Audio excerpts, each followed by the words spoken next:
C'est samedi matin, un petit groupe de volontaires repique les fraisiers sur la place du village de Sautour. Ils s'appellent les Incroyables Comestibles. Ils se sont lancés le défi de cultiver des fruits et légumes dans les lieux publics. Tout un chacun peut se servir, c'est gratuit. Petit mode d'emploi avec une jardinière chevronnée. Eh bien, vous commencez par mettre un bac devant chez vous.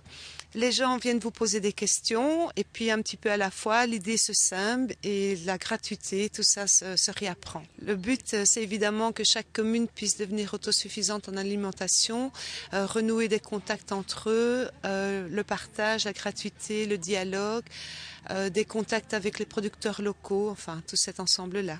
C'est pas seulement économique, c'est surtout social en fait. C'est les deux, oui. Transmettre aux villageois de Sautour le goût du jardinage, c'est l'ambition des Incroyables Comestibles. Certains envisagent désormais un potager dans leur propriété, tandis que d'autres tentent, à leur manière, de participer au jardin public. J'aide mon papa à faire les pots, à planter des fleurs vu qu'on a un jardin rempli de légumes et tout ce qui s'ensuit. Et ben on en prend et on en met dans les pots. Et ça te plaît de cultiver ?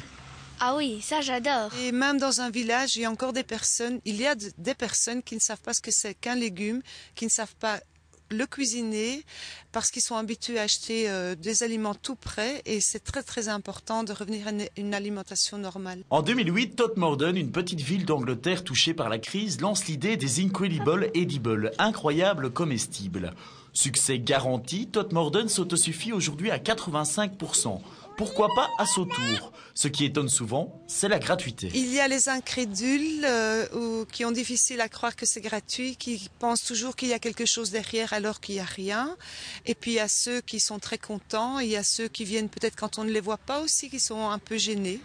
Ça répond à un besoin dans le village? Besoin apparemment oui, parce que beaucoup de personnes viennent se servir et on commence à me dire « Ah mais moi je peux apporter des poros à la place de ce que je prends ». Rendez-vous sur la place de Sautour ou devant chez Sarah pour goûter de délicieux aliments frais du jardin. Mais pour assurer la postérité du jardin public, n'oubliez cependant pas de repiquer un potiron ou de semer des poireaux.